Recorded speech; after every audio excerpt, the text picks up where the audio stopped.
मैं अपनी पहले ड्यूटी करता हूँ, उससे पहले मेरा परिवार पूरा है इसमें इल्बाल। ये मेरा बच्चा खुद गाड़ी चलाता है, अगर 10 से 4 बजे के बीच में किसी को तकलीफ होती है, मेरा बेटा जाता है फटाफट ये गाड़ी लेकर अस्पताल टैंपू पे जाता है। अब बात यह है कि वो डिलीवरी की बता रहा हूँ आपको कि जो औरत की डिलीवरी होने से उसकी मौत हो गई जनाब, तब से जनाब हमने ज़िंदगी में सोचा था, क्योंकि मेरा बाप उसकी आंखें नहीं थी, वो आंधा था, आंधे माँ बाप का मैं बच्चा हूँ। आज भी प्रधानमंत्री उस वक्त सीएम होते थे हमारे बख्शी गुलाम मोहम्मद, उन्होंने हमको मकान दिया था तो 10,000 रुपया 100 रुपया किराया लगाया उसने मकान का, बोला महीने का इसको 100 रुपया किराया लेना है। मेरे बाप ने वो जो ऑर्डर था ना, वो सीएम के मुंह के ऊपर मारा जाकर, क्योंकि उसकी आंखें नहीं थी, तब हम नहीं पैदा हुए थे। ये सच आपको रियलिटी बता रहा हूँ। जो आज भी मकान हमारे पास है, आप देख सकते हो, वो चीफ मिनिस्टर का मकान दिया हुआ। वो मकान जनाब जब हम ऑर्डर दिया, लाल ने ऑर्डर फेंका उसके आगे, उसने बोला ये कौन सा ऑर्डर आपने दिया हमको? बोला यार ये ऑर्डर दिया है आपको 100 रुपया किराया लगाया। उसने बोला चीफ मिनिस्टर साहब मेरी आंखें नहीं है, मैं कहाँ से इसको 100 रुपया दूंगा? उसने बोला कौन सा उल्लू का भट्ठा, आज भी दुनिया में जो ऑफिस है ना बहुत से उल्लू के भट्ठे हैं, उस वक्त भी उल्लू के भट्ठे थे, आज तो 50 साल पुरानी बात बता रहा हूँ, बहुत से उल्लू के भट्ठे थे। उसने बोला कौन सा उल्लू का भट्ठा है? जिस उल्लू के भट्टे ने आपको 100 रुपया किराया है, उसने देखा नहीं यार तुम्हारी आंखें नहीं है, तुम्हारा कुछ, तू कहाँ से इसको किराया देगा महीने का 100 रुपया? फौरन उसने कस्टोडियन को उस वक्त अपने पास बुलाया, कस्टोडियन ने बोला, उसने बोला ये आपने इसको ओ जनाब गलती हो गया, माफ़ी शाफी मांगा, 2 रुपये 1 साल का किराया लगाया उसने। चीफ मिनिस्टर ने उस वक्त उसको क्या कर, आज हमने उसको तरमीम भी कराया मकान को, हो सकता है 10-20-50 रुपये हो गया। मैं भाई को मकान देकर मैंने सुजमा में अपना मकान बनाया, मैं सुजमा में आ गया। उस औरत को जनाब मालूम ने ये हाल देखी जब मेरे भैया बीबी ने, तो हमारे दिल में एक ऐसा हुआ कि या खुदा कभी ज़िंदगी में हमको इस मकाम तक पहुँचाओ कि हम एक गाड़ी यहाँ पर ऐसी लगाएँ ताकि किसी की औरत की डिलीवरी हो, या किसी को इमरजेंसी अटैक हो जाए, या किसी को कोई परेशानी आ जाए, तो यार एक गाड़ी ऐसी हो जो फ़ोन करे तुरंत उस बंदे को हस्पताल तक बजाए। बाकी ज़िंदगी बचाने वाला खुदा का काम है, वो मेरा काम नहीं है। मेरा काम वो ये है कि उसको हस्पताल तक पहुंचना चाहिए। ये 15 साल के बाद मैंने जो सपना पहले देखा था, आज मोदी जी की सरकार में मैंने 15 साल के बाद मुझे कोर्ट ने और मुझे डिपार्टमेंट ने इंसाफ दिया। इंसाफ देने के बाद मुझे 15 लाख रुपया कैश भी दिया, और मैंने सबसे पहले एम्बुलेंस इस इलाके में फ्री सर्विस लगाई लोगों के लिए। आज ये 2 साल से लोगों का काम कर रही है, लेकिन फिर भी पता नहीं कौन सा माफिया गुंडा क्या, या मैं नहीं जानता हूं कौन है, इनलीगल नाम लिखकर उन्होंने कंप्लेंट दी कि भाई ये बंदा एक पे इनलीगल केस 15 साल या 10 साल पहले बना था, आप इसको चेक करो, ये कहाँ से इसके बाद पैसा आया या कहाँ से क्या आया। मैं सीधा ही आपको बताता हूँ भैया, ये आप मेरे पास ये पड़ी है कापी जनाब, आप इसको देख सकते हो।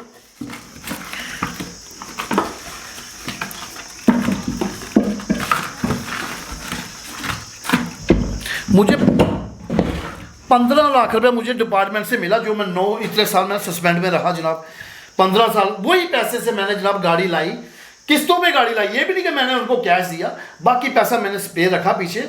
मैंने कहा चल अगर जब तक, हाँ दूसरा ये है कि ये लोग जो कहते हैं कि मलिक साहब के पास पैसा कहाँ से आया, पहला मैं बोलता हूँ ये पैसा मोदी साहब की सरकार में मुझे मिला। कांग्रेस की सरकार में मेरे साथ दुर्भाजन हुआ, क्योंकि उस वक्त गुंडों की सरकार होती थी, एनसी की सरकार थी, किसकी थी, उस वक्त एक ही बात बोलते थे। एक चौकी अफसर को एमएलए फोन करता था, ओ भाई क्या है तेरे इलाके में मलिक बहुत छा रहा है, वो कर रहा है जनाब, अभी ठंडा कर देते हैं। वो साला ना कुछ बोल, उसको पता अगर मैं नहीं किया तो ये चौकी अफसर बोलता है ये मुझे ठंडा कर देगा जनाब, पता नहीं कौन से काली कोठरी में डालेगा। ये 15 साल से अब मुझे ये इंसाफ मिला है, और मोदी सरकार की 7 साल हो गई है ये हुकूमत बने हुए। 7 साल से मैं इतने आराम से जी रहा हूँ, इतने चैन से जी रहा हूँ, और मैं मोदी साहब का शुक्रिया अदा करता हूँ, और जितने भी हिंदू लोग हैं इन लोगों का शुक्रिया अदा करता हूँ। और मैं कहता हूँ अपना जो मेरा मुसलमान है, या खुदा अगर आप मेरे लिए दुआ नहीं कर सकते हो, अगर आपकी माँ बहन को मैं अस्पताल बजा रहा हूँ, लेकिन अगर हिंदू कर रहे हैं तो मुझे हिंदुओं की दुआ लेने दो कम से कम, आप साइड पे रहो, मुझे कोई जरूरत नहीं है आप लोगों की। अब मलिक साहब कल का क्या वाकया हुआ है? कल का वाकया यह हुआ कि कहने का मतलब यह है कि किसी ने इनलीगल एप्लीकेशन तिलक राज के नाम की, कि भाई इस पे 15 साल पहले केस बना, तो आप इसकी चेक करो कि हो सकता है कोई ये गलत काम करता हो। भाई हम गाड़ी नहीं लगा सके तो इसने गाड़ी कैसे लगाया? अब ये पॉइंट तो बहुत बड़ा है जनाब, तो मैंने पॉइंट बड़े के लिए आपको सीधा बताया कि मुझे 15 लाख रुपया गवर्नमेंट ने दिया है। आप मेरी कॉपी देखो, आप मेरा बैंक बैलेंस देखो, 15 लाख रुपए उन्होंने मुझे दिया जनाब। अगर उसमें मैंने अपनी बेटी के नाम पे 4-5 लाख, मुझे पता मेरी एक बेटी है, बेटा है, वो गधे की तरह मैं जैसे काम कर रहा हूँ वो भी करेगा और कर भी रहा है, वो काम कर भी रहा है। ये उन्हीं का काम है, ये मेरा काम नहीं है, क्योंकि उन्होंने यहाँ पे हर गरीब दुकानदार के लिए, किसी को पानी के लिए फ्रिज नहीं होता है, हर दुकानदार को फ्रिज देते हैं जनाब। अगर फ्रिज आता है 12,000 रुपये का, तो वो उससे 1,000 या 1,500 रुपये एक्स्ट्रा लेते हैं और 200 रुपया रोज़ का लेते हैं जनाब। वो जो 200 रुपये रोज़ का आता है, उसी से जो उस दुकानदार का महीने का 1,000 रुपया अगर किसी प्रॉफिट हमको आता है, उसी प्रॉफिट से मेरी बीवी, मेरे बच्चे दिन रात मेहनत कर उसी से पेट्रोल डालकर इन इलाके के दुकानदारों को और बाकी लोगों को अस्पताल तक टाइम टू टाइम पहुंचा रहे हैं। ये मैं आप लोगों के कान खोलना चाहता हूं। अगर आपके पास इतनी बड़ी बड़ी एजेंसी है, किस लिए एजेंसी रखी है आप लोगों ने? मुझे आपको ये पूछना है, ये किस एजेंसी है? एजेंसी पता करें मलिक साहब क्या कर रहे हैं।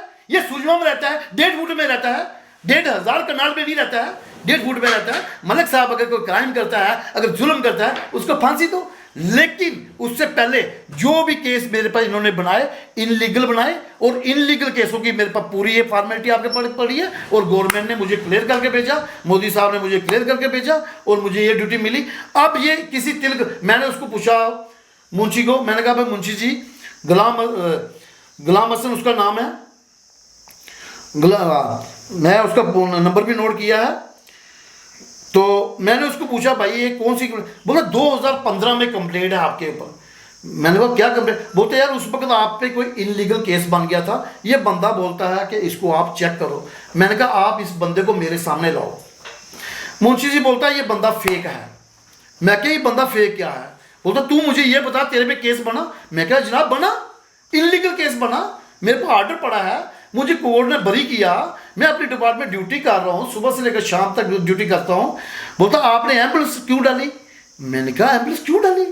मैंने कहा यार ये एम्बुलेंस जो मैंने है ये गरीब लोगों के मैंने नहीं डाली, मेरी बीबी ने डाली, मेरी बीबी के नाम पे एम्बुलेंस है, मेरे नाम पे है ही नहीं है। 4 बजे का ऑफिस में मैं जब आता हूँ, ड्राइवर को हम छुट्टी कर देते हैं, मेरा जो बच्चा है वो खुद इसको अस्पताल में जाता है। जब 4 बज जाते हैं उसको दफ्तर से मैं आता हूँ, अगर मेरे इलाके में कोई बंदा बीमार होगा या किसी औरत की डिलीवरी होगी, क्या मैं 4 बजे अपनी गाड़ी पे जो लोगों के लिए मैंने 5 लाख 6 लाख की खर्च किया है, इसको लेकर मैं अस्पताल नहीं पहुंचा सकता किसी को? ये कौन सा जुल्म है जनाब? अगर जुल्म है तो आप मुझे बताओ जनाब।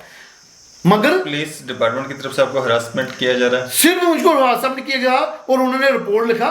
ये मुझे, मैं आपको बताने का मतलब, ये आपको बुलाने का मतलब यही है मेरा कि भाई अगर मेरे पे आज की डेट में आपको कोई केस मिलता है या मैं कोई क्रिमिनल एक्ट करता हूँ, ये पूरी एजेंसी, एनआई को बोलता हूँ इनको छोड़ो, ये तो चूतिया पुलिस है जो यहाँ की है, मैं सबको सच बताता हूँ, क्योंकि ये घटिया, ये 500 इधर से लेती है, 400 इधर से लेती है, इन लोगों का यही काम है, ये पैसे के बगैर बात नहीं करती है।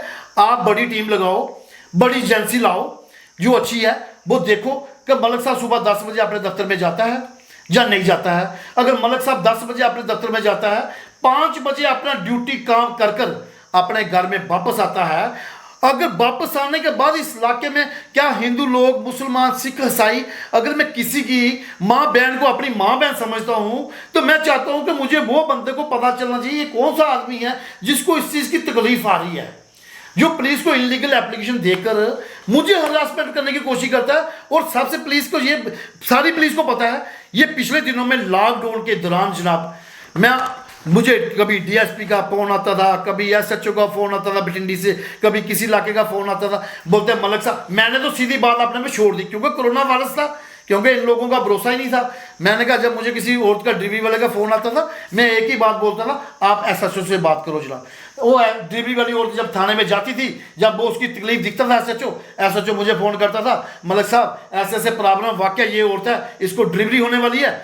और मैंने जनाब एसएचओ का धन्यवाद करता हूँ, सरदार साहब लगे हुए हैं, बहुत अच्छे अफसर लगे हुए हैं, लेकिन अब ये कौन सा बंदा क्या है क्या नहीं है, मुझे नहीं लगता है कि कोई हिंदू आदमी ने मेरे खिलाफ एप्लीकेशन दी हो। ये हिंदू का नाम देकर जो फेक एप्लीकेशन दी है, ये मुझे पूरा 101% है, कोई नेता होगा, कोई वेरिकुलेटर होगा, जो क्रिमिनल बदमाश होगा, जो चाहता होगा कि इसको किसी न किसी तरीके से रोका जाए। तो मैं गवर्नमेंट से एक ही अपील करना चाहता हूँ, आप मेरी वेरिफिकेशन करो, आप मेरे दफ्तर में आओ, मैं दफ्तर में अपनी ड्यूटी टाइम टू टाइम दे रहा हूँ। हाँ, अगर मैं 5 बजे के बाद आता हूँ, 5 बजे के बाद मैं, अब उसके बाद मैं फ्री होता हूँ, अगर उसके बाद भाई मेरे इलाके में किसी को तकलीफ हो तो ये गाड़ी मेरी नहीं समझो, ये इस पूरे इलाके की गाड़ी है जनाब। बठिंडी, सुजमा, मलक मार्केट, हाजी कॉलोनी, ये सब लोगों के लिए गाड़ी है। मैं हर इलाके से कम 50 बंदों को अभी तक अस्पताल में मैं पहुँचा चुका हूँ, टाइम टू टाइम। चले हम कमलजीत जी जो कि इंचार्ज हैं बठिंडी के, उनसे हम बात करने की कोशिश करते हैं, उनका इस सब पे क्या कहना है। हाँ, कोरोना वायरस या कोविड-19 से आज पूरा देश लड़ रहा है, पर याद रहे हमें बीमारी से लड़ना है, बीमार से नहीं। हेलो कमल जी, अरफाज बोल रहा हूँ मीडिया से, न्यूज़ सर इंडिया से। जी जनाब, क्या हाल है? ठीक है ना? बढ़िया सर। कमल जी, ये अब्दुल हमीद मलिक जी हैं, ये सुजमा के ना, वो जो एम्बुलेंस वाले। जी जी जनाब। उनका क्या मसला है सर? उनको मतलब कोई पुलिस की तरफ से कोई हरासमेंट वगैरह कुछ ऐसा सुनने में आ रहा है? नहीं नहीं, कुछ नहीं है उनको। सर कल बुलाया था उनको थाने में, वहाँ पे कुछ उनको बुलाया था? जी जी। आपकी नॉलेज में नहीं है सर? इनकी नजर में नहीं है, मेरी नॉलेज इनकी में वो तो नजर ऐसे में नहीं है। केस रिगार्डिंग का, वो पुराना केस होगा ना, उसके रिगार्डिंग कुछ पूछना होगा।